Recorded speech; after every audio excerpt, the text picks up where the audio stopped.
North or south? North Arm, and yeah, grew up there. We, our father built a 32-foot keeler in the late 50s and got married in 1960. And then I came along the next year, and then my sister the following year. And he was a cabinet maker, furniture manufacturer, and he packed us all up. Mum was a secondary school teacher.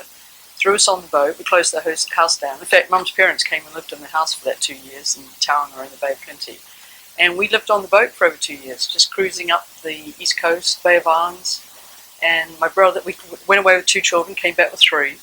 Brother was born while we were away. We have a kind of family law that we just rode Mum ashore in time to have my brother up in Kerry in the Bay of Islands.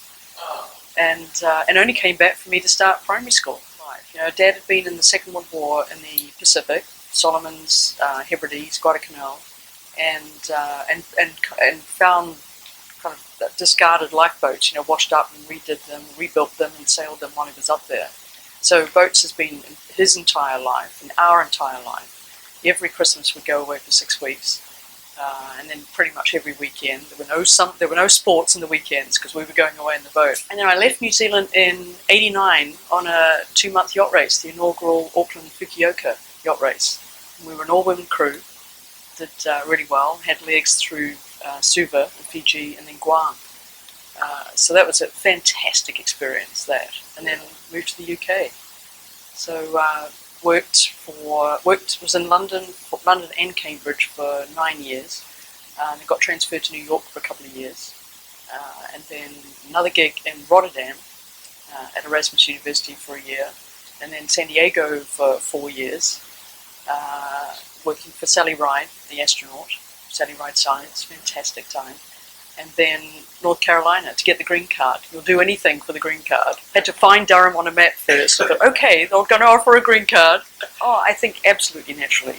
Connected with the landscape here. I mean, my master's is in geography, and it's that human geography in New Zealand. It's that sense of place and the inner sense of place from an individual's perspective, but also from a cultural perspective. And that's exactly, I feel, what the Bay is all about. And exactly what the museum's all about, to really help build on that evocativeness, the sense of place, and how people have related to the Bay to create a culture. And then once the centuries have gone on, how they've responded to that beginnings of the culture in a sense, and how everything's changed. So to be working with the watermen, to be working with the African American community here, an incredible historical legacy there, and just people, again, who are passionate about the Bay and passionate about the boats and maritime history that help make the Bay it is today, and how that is progressing. I get very, very excited about that and what we're doing to help support that. You know, Very steep learning curve. I mean, thank goodness I have an incredible staff, and that's number one. Walked into a group of people here who are incredibly passionate about this museum, and a number of them, Richard Schofield, Pete Lesher, Helen Van Fleet, I mean, they've been here for years, and the historical memory that they have has been absolutely invaluable. I can sit down with them and say, so remember, I've just found a bit of paper, there's something that happened 25 years ago on June the 12th, and one of them will go, oh yes, and they'll relate what happened in that time, and so therefore I have the context that I need to be able to go forward from that. We have a very engaged board, and that's quite phenomenal too. So to be working with a board who is extremely engaged, I presented my strategic initiatives to them late September, first presentation to the board, and got resounding support for those, and presented those to the staff as well. We'll be presenting those to members coming up shortly, and to our volunteer corps. We could not be doing what we're doing without our volunteer corps. It's been quite phenomenal support that those folks give us. Hugely important to the museum in that respect.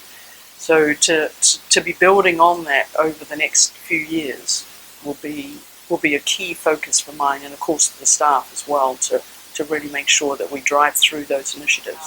I feel very passionately about the staff here. Number one for me has really been finding out who they are and what their career perspective is and what their career goals are, and whether that can be, how I can help grow those goals within the museum or even outside the museum once they get to a point where it's logical that they move on. So they become even better than they were here, in a sense, when they go on, so they can get those next great jobs in their career. So that's a huge personal passion of mine in that respect, and I think that's resounded with the staff here too. But a lot of internal operational efficiencies that we've already managed to do. I've got everybody now working on kind of across the board on project-based work instead of silos, departmental silos, and I feel that's made a huge difference. Make just a little bit more fun maybe to come to work in that respect, so everybody's working on various aspects, and also working with the board in a sense to be project oriented, project based, instead of again sitting in subcommittees that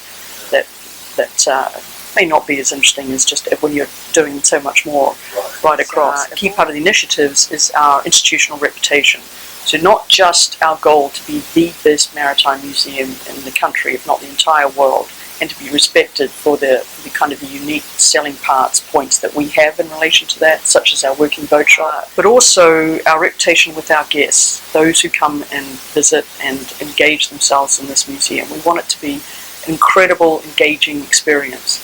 So number one, we've really reworked and looking far more imaginatively at the exhibitions. We have 3 permanent exhibitions here at Play in the Bay, the Oystering exhibition, which I think is fantastic, and the Waterfowl building, which we're going to mix those up a bit, but we've discovered all this other exhibition space that we can utilize around campus, so almost like mini galleries and pavilions. And every 8 to 12 months or so, we're going to be working on at least 3 or 4 or 5 exhibitions a year to really mine the permanent collection, to bring out objects that, so many museums nowadays have their reputation that all these gifts sit in storage and no one gets to see them. Well, we don't want that to happen with the tens of thousands of artifacts that we value and protect and conserve here. We want those on show. We want people to feel an affinity for works and say, hey, that's my artifact, and I'm going to come next week and see it as well. And also, every 3 or 4 years, we'll put together a major exhibition, and we've already started working on this, the first particular one, and we'll have a catalogue for it as well. And we wish that to travel nationally, to tour nationally. So again, that will help with reputation, and it'll also help, I really believe, increase the pride factor that people in the community, in the counties and around have, knowing that this museum has that national, international reputation. I really want them to feel that pride factor in the museum.